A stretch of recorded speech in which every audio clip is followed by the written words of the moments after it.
além das nuvens. Se no mês passado a gente falou praticamente todos os domingos, direta ou indiretamente relacionado com as nossas famílias, esse mês a gente vai falar direta ou indiretamente relacionado com a nossa oração a Deus, nosso relacionamento com Deus. Além das nuvens fala exatamente disso. Na verdade, de acordo com uma pesquisa do Instituto Pew, 42% das pessoas que se dizem cristãs não têm um relacionamento íntimo com Deus, não oram.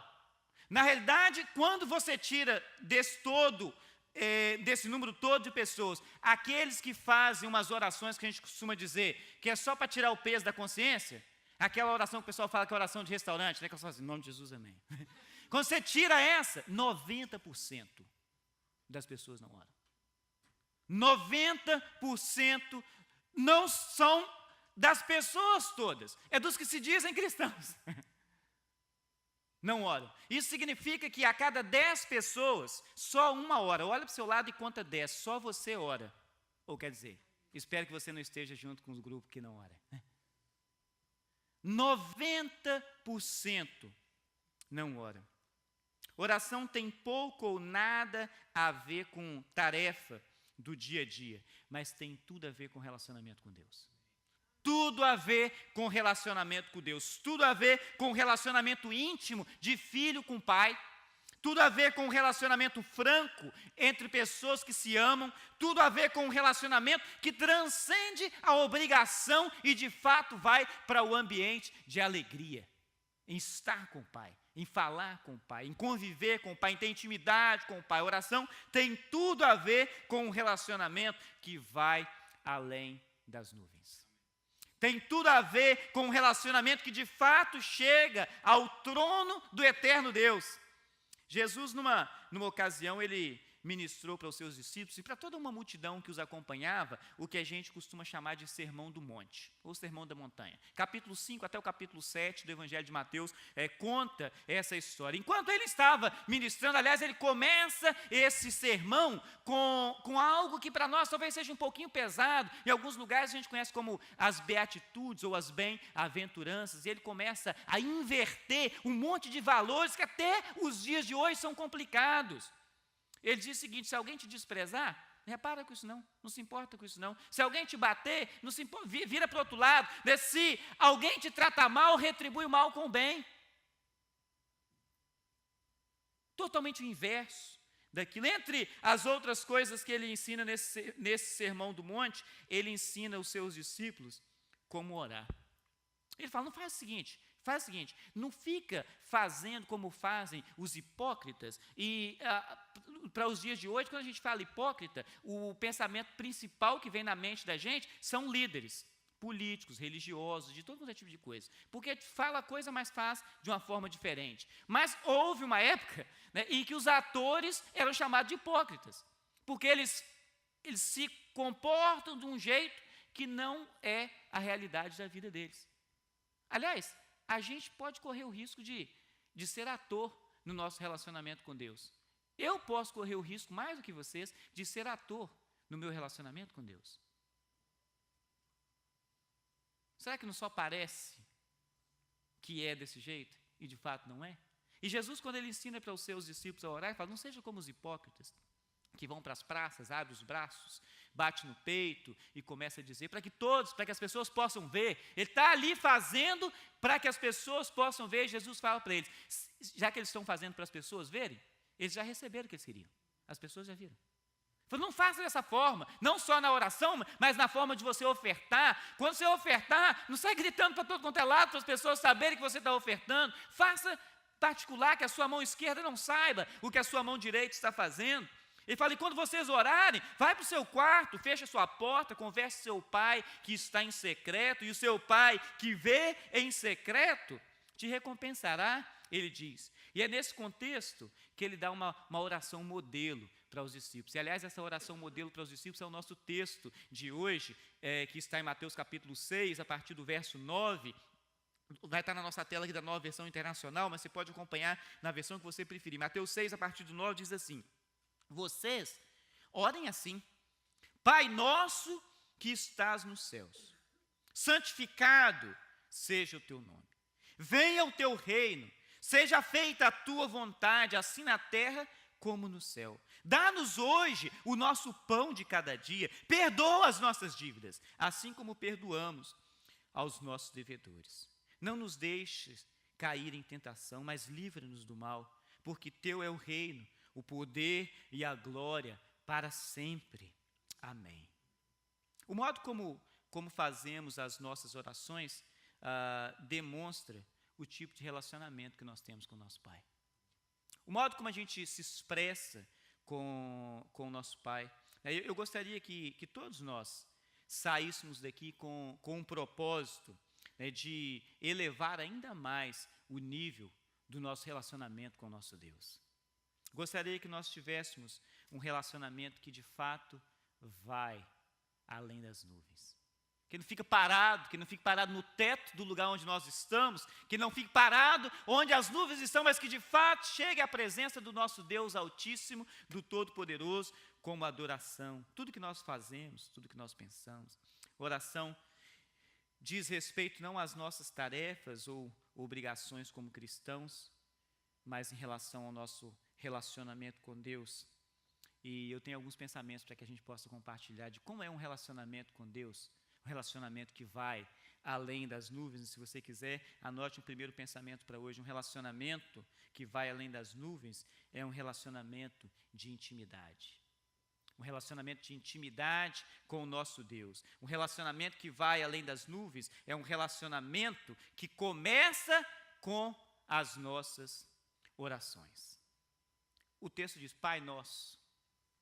Pai Nosso. Olha a expressão, Pai Nosso. Quando Jesus ensina os discípulos a orar assim, ele está incentivando a intimidade. A não ser que você tenha intimidade com Deus, é quase impossível alguém conseguir chamar Deus de Pai.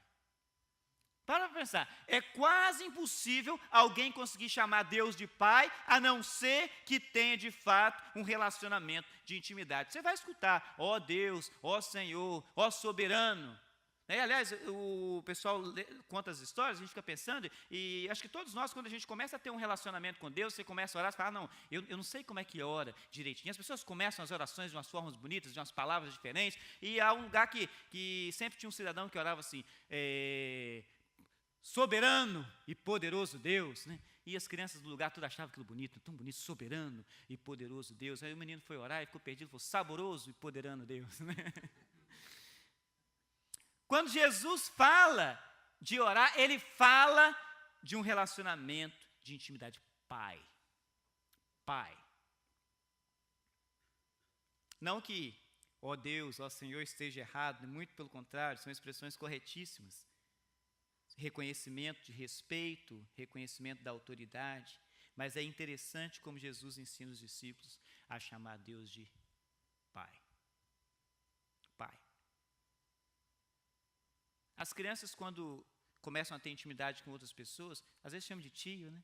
Tio fulano, aqui na igreja todo mundo é tio. É tio fulano, tia fulana. Mas só chama de pai quem é pai. Só chama de pai quem tem um relacionamento íntimo. E ele não para aí, ele diz, Pai nosso que estás nos céus. A sua intimidade com o Pai precisa te fazer lembrar que, embora ele seja acessível a você, ele está numa esfera diferente da sua. Ele está num ambiente diferente do seu. Ele está num lugar onde a sua responsabilidade, a sua autoridade, a sua capacidade vai muito além das nossas. Ele é acessível, mas ele não é igual a nós. Isso é bonito, porque o nosso Deus, que é o Todo-Poderoso, ele é acessível. Pessoas que são poderosas na esfera humana, eles são poderosos, mas eles não são acessíveis. E o nosso Deus é o Todo-Poderoso e ele é acessível para mim e para você. E é tão bonito quando a oração que o próprio Jesus, ele está no céu, mas ao mesmo tempo que ele está dentro de você. Dentro de você. Te selou com a sua presença, seu Espírito dentro de você. O acesso que nós temos ao nosso Pai não é por causa da nossa boa qualidade, mas é totalmente e puramente por causa da graça que Ele tem para conosco. Santificado, diz o texto, santificado seja o teu nome. O nome Pai é o nome separado, não é um nome para se dizer de qualquer maneira, em qualquer lugar. Gui e eu temos uma dificuldade lá em casa, porque a gente tenta ensinar isso para as nossas crianças. Você não sai usando o nome de Deus para todo quanto é coisa. Aliás, as pessoas arrumam formas diferentes, justamente por causa disso, que você não usa o nome de Deus para qualquer coisa. Aqui nos Estados Unidos, no contexto da língua inglesa, muitas pessoas falam, oh my God, my God. Aí um tira o my God para poder não ficar expressando o nome de Deus de forma vã, fala, my gosh. E a gente tira isso das nossas crianças. Você não fala isso, porque aí você levar o nome do Senhor em vão, à toa. Você nos levanta o nome do Senhor à toa. Mas a gente corrige eles não só dessas palavras, mas de outras palavras que são feias. E de vez em quando um fala com o outro, não fala isso que isso é palavra feia. Eu falo, não, filho, my God, não é palavra feia. Você só não deve usar de forma inadequada, no lugar certo. Você fala, meu Deus, quando de fato você está dizendo, meu Deus. E não simplesmente da boca para fora. Porque algumas horas a gente fala com o nosso Deus, a gente fala da boca para fora. A gente ora ao nosso Deus da boca para fora. Simplesmente pelo fato de estar acostumado a orar, de estar acostumado a falar. E você fala na hora de deitar, você fala na hora que se levanta, mas de fato aquilo faz sentido na sua mente. E não só faz sentido na sua mente, mas tem efeito no seu coração. Aí entra aquelas estatísticas, né? 90% não tem efeito no coração. 90% não tem efeito no coração, porque de fato não é um relacionamento de intimidade, mas é um relacionamento tirado do costume. Me acostumei a fazer assim. Minha mãe ensinou não só a mim mesmo, mas aos meus irmãos a orar, e ela sempre falava a mesma expressão quando começava a orar. Eu já era quase adolescente quando eu fui entender o que era. Ela falava, Santo Deus, amantíssimo Pai. Mas a gente é mineiro, né? Eu gosto de zoar dos mineiros porque eu sou mineiro, sou capixaba de coração, né? Cresci no Espírito Santo, mas eu sou mineiro de nascimento. Obviamente o mineiro corta as sílabas, né? Então é Santo Deus Mantíssimo Pai, né? Santo Deus Mantíssimo Pai, nunca sabia o que era aquilo. Era adolescente, que era amantíssimo. Palavra difícil, começa e se acostuma com aquilo até você de fato ter um relacionamento com Deus, que você começa dizendo de forma diferente, você consegue chamar Deus de meu Pai. Aliás, a palavra de Deus usa uma expressão ainda um pouco mais profunda do que essa, que é a expressão que ele usa, Abba, que é paizinho, paizinho. A gente, quando é criado num lugar que é assim, meio bronco, né, meio rude, não tem muito esse negócio de papai, não. Papai é meio fresco, né? Não é coisa para macho, né? Mas Deus fala assim, paizinho, paizinho. Olha o relacionamento que Jesus com o Pai, foi, meu paizinho. Honestamente, esse é o relacionamento que eu quero que os meus filhos tenham comigo. A gente faz uma força tremenda na nossa casa para que os nossos filhos cresçam tendo um relacionamento íntimo conosco, como pais. E é isso que Deus espera de nós como filhos, que nós tenhamos com Ele um relacionamento íntimo, não um relacionamento que é tirado do medo. Cuidado que seu pai está vindo aí. E às vezes nosso relacionamento com Deus, e a gente não se expressa para Deus, porque o nosso relacionamento com Deus é o seguinte, eu preciso orar para Ele, mas eu não posso nem olhar para Ele, porque Ele vai me mandar um raio do céu e vai me destruir. Deus fala, eu quero que você me chame de paizinho. Como lá no Nordeste se fala, painho. É o relacionamento que Deus quer conosco, é esse relacionamento. Você é meu, eu sou seu. Eu sou seu. Deus quer que nós experimentemos uma total intimidade com Ele, sabendo quem nós somos, sabendo quem Ele é. E que nesse conhecimento, em vez de terror, que nós possamos ganhar ousadia para entrar na presença dEle. Porque foi pago um preço caríssimo para que nós pudéssemos estar na presença dEle. Com total intimidade, temos um relacionamento que de fato vai além das nuvens. Amém, queridos? Amém? Uma outra coisa, anota aí também, um relacionamento que vai além das nuvens é um relacionamento de devoção. Um relacionamento de devoção. Uma palavra só, não estou aqui, é que eu falo pausadamente, né? Devoção. Ter um relacionamento de devoção com Deus é reconhecer que Ele está de fato acima de nós. É reconhecer que Ele está de fato acima de mim. Deus está acima de mim e eu preciso prestar-lhe culto. Ele fala, a oração, venha o teu reino. Um súdito faz aquilo que agrada o seu rei.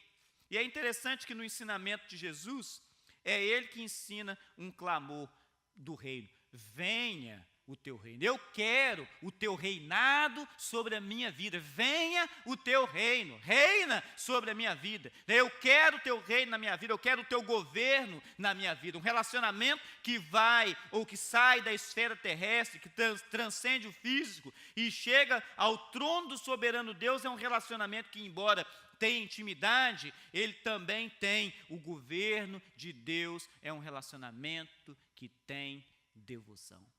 Um relacionamento que tem dedicação. Ele fala, seja feita a tua vontade. E de repente a gente fala, mas eu não posso fazer nada. É a vontade de Deus que tem que fazer. Eu escuto essa frase na nossa casa quase todos os dias. Mas eu não posso querer nada. Eu não posso querer nada. Eu me lembro que tinha um professor, e de vez em quando nas aulas dele tinha um tempo de tirar dúvidas, um tempo de resolver exercício, e de vez em quando aparecia um daqueles garotos que gostava de fazer os exercícios além da matéria. Ele dizia, professor, mas e assunto tal? Eu falei, não, esse assunto aí não é o que a gente vai resolver hoje. Eu falei, mas você fala que a gente pode resolver qualquer exercício, você pode escolher qualquer um que eu quiser. É mais ou menos, nas nossas casas, a coisa funciona mais ou menos assim. Os filhos podem querer qualquer coisa, desde que os pais queiram também. O nosso relacionamento com Deus é assim. Quer dizer que isso é ruim? Não, muito pelo contrário. Algumas horas as crianças nos pedem coisas que elas realmente querem. Elas querem mesmo. Com todo o desejo da alma deles, eles querem aquilo. E a gente olha para eles e fala, não. Algumas horas eles nos pedem coisas que de fato naquele momento vai trazer uma felicidade para a alma deles. A gente olha e a gente diz, não. Algumas horas eles nos pedem coisas que de fato não só vai ser importante naquele momento, mas talvez vai fazer uma diferença para ele no dia seguinte. E a gente olha e diz, não. Porque você está preocupado com a saúde dele? De noite não é hora de você tomar sorvete ou de chupar bala, mas ele quer. Com todo o desejo da alma dele, vai ficar muito feliz se você der, mas você sabe que aquilo não vai ser bom para ele ou para ela. E às vezes a gente faz exatamente assim com o nosso Deus. Senhor, mas o Senhor sabe que isso vai trazer uma felicidade total para a minha alma. Ele fala, agora, né? Mas porque daqui a pouco não vai. Agora, porque daqui a pouco isso já não vai mais ser essa alegria total para você. Deus conhece todos os instantes da nossa vida, não só o presente, como o passado, mas também aquilo que vai acontecer. Ele sabe de todos os detalhes da nossa vida. Assim como nós, como pais ingênuos nessa esfera terrestre, sabemos exatamente o que acontece quando o moleque enfia o dedo na tomada de energia, daí você dá um tapa nele quase mais forte do que o choque que ele tomou, né? Porque você não quer que ele se machuque. Deus faz isso com a gente. E às vezes a gente vai falar, mas Deus é um Deus maldoso. Falo, não, você que já experimentou aquelas coisas quando era criança, você sabe que aquilo ali não te leva para um lugar bom. E Deus age assim conosco. Deus age assim conosco. A oração nos leva para esse relacionamento com o nosso Deus. Um relacionamento de intimidade, que a gente vai falar, que Ele vai escutar. Que a gente vai falar, Ele vai nos ouvir. E que Ele vai falar e a gente vai escutar.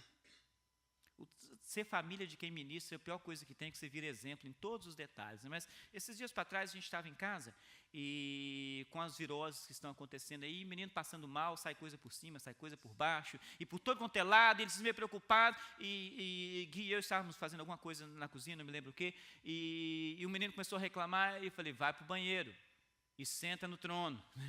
Falei, mas eu não estou querendo. Eu escuto o que o papai está falando, vai para lá e senta. Mas eu não estou querendo. Eu falei, escuta o papai. Eu falei, mas eu estou escutando. Só que eu não estava fazendo, né? Às vezes a gente tem essa mesma sensação com o nosso Deus. A gente está escutando o que Ele está fazendo. Mas o que Ele está dizendo é o seguinte, faz o que eu estou falando.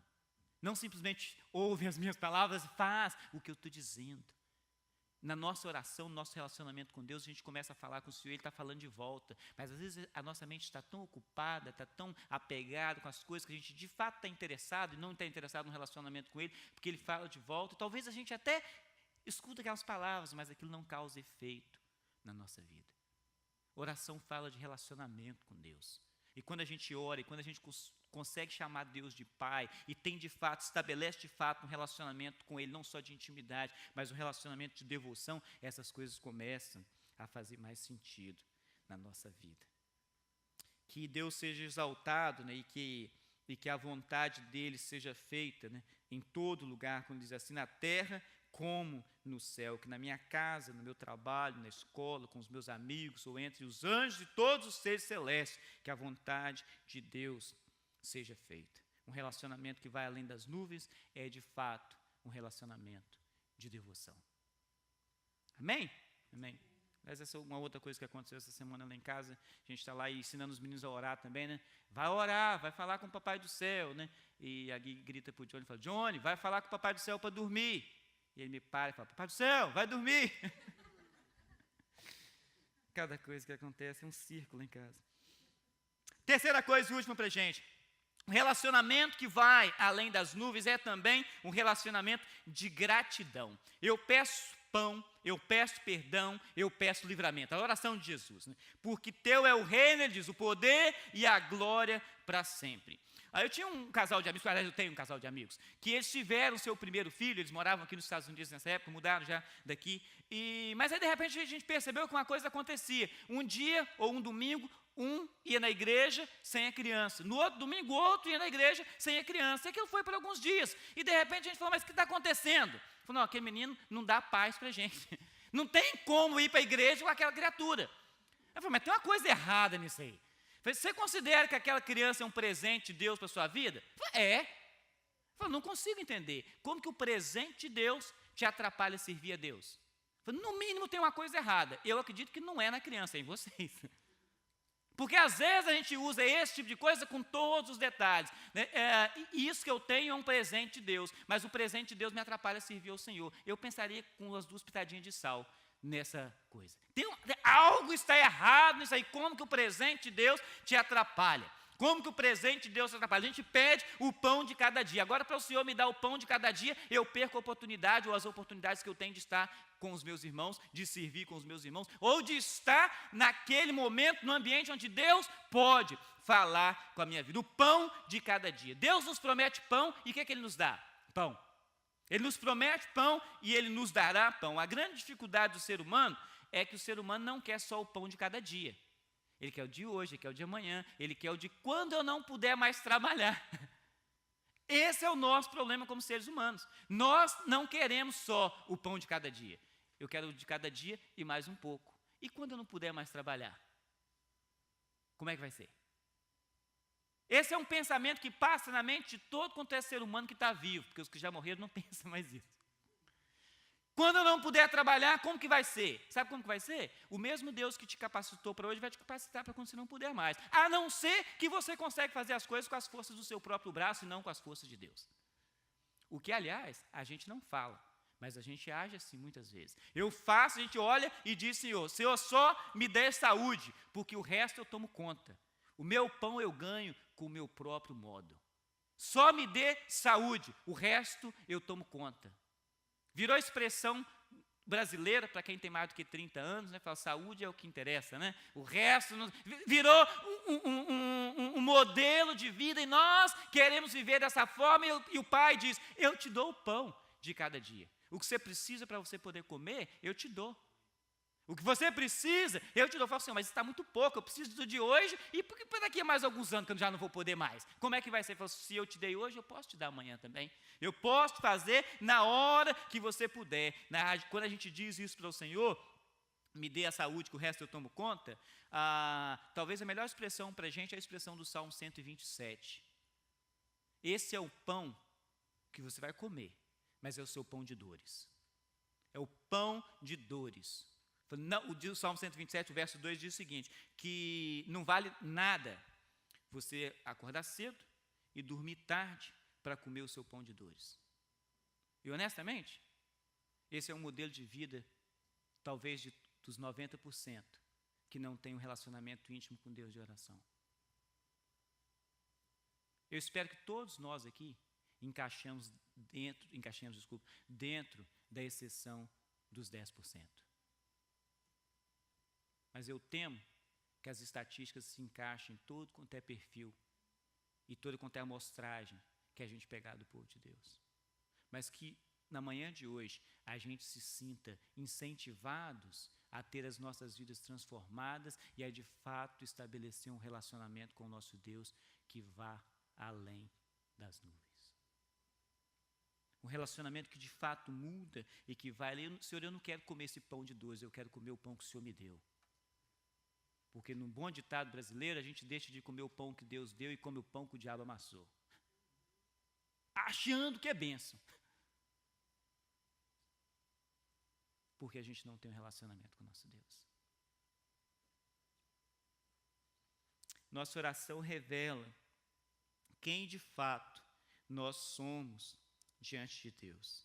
Se eu quero ser grato a Ele pelo que Ele tem feito, ou se eu quero fazer eu mesmo, para que poder e glória, ao invés de, como diz a oração, teu é o reino, poder e glória sejam meus.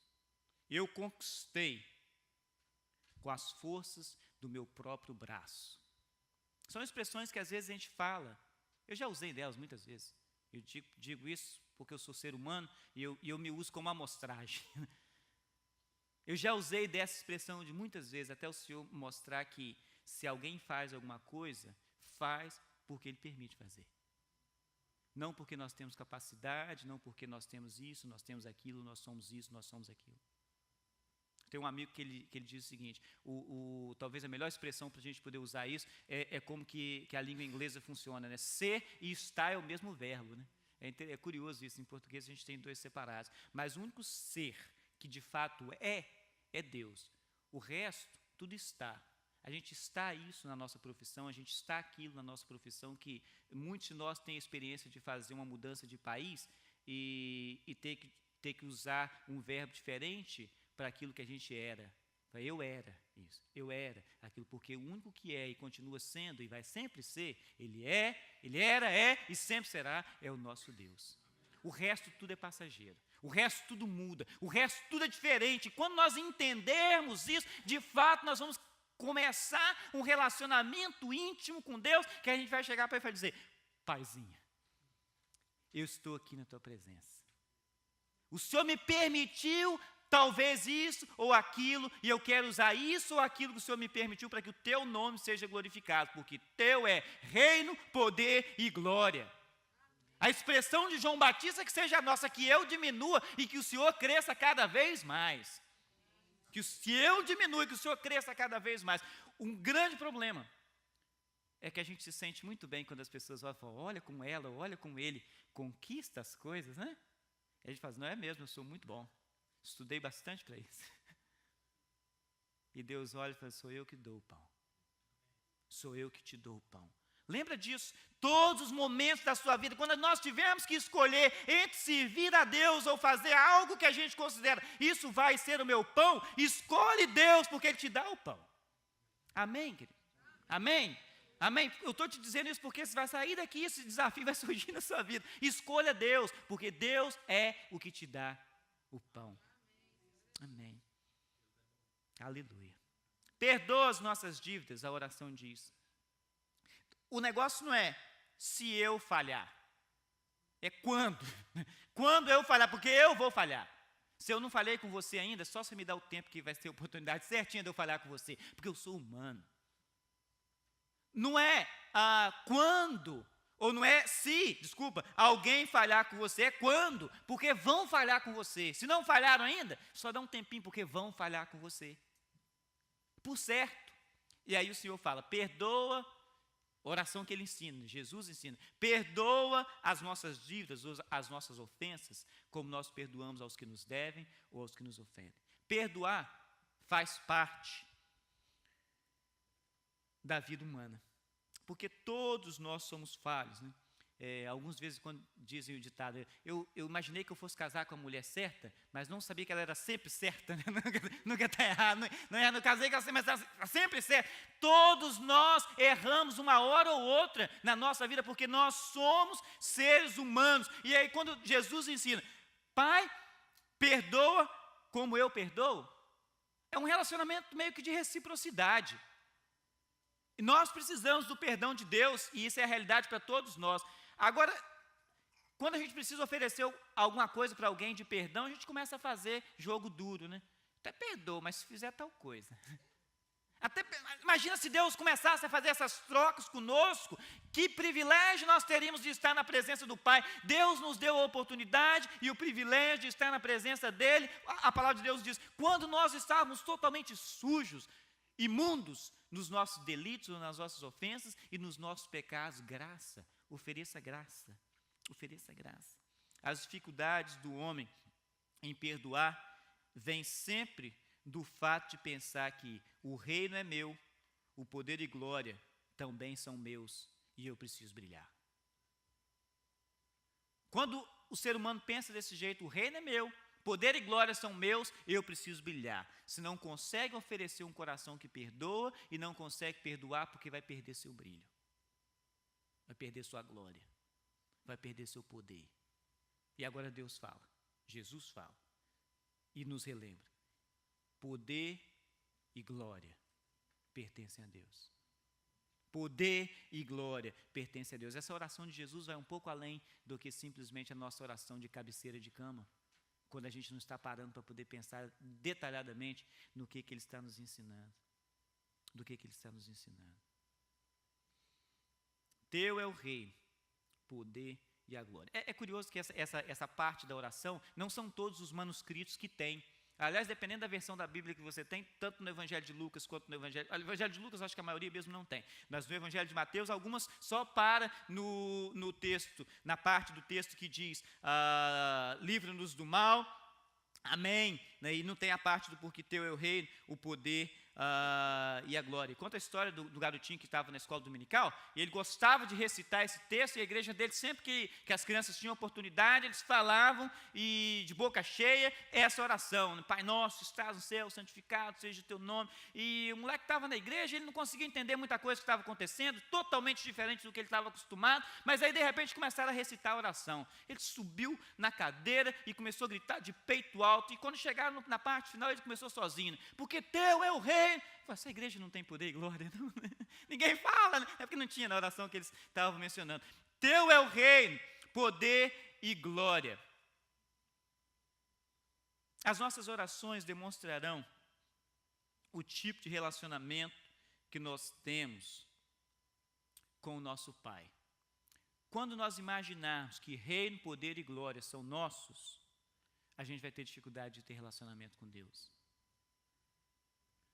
E é uma dificuldade simples de perceber, pelo fato de que Deus não divide a glória dele com ninguém.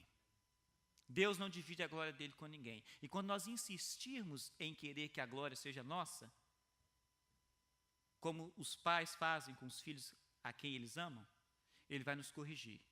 E de fato Ele vai nos colocar nos nossos lugares. E a gente vai descobrir que o lugar de fato onde a gente pertence é um lugar que não tem poder, não tem glória, não tem brilho. Porque Deus não divide a glória dele com ninguém.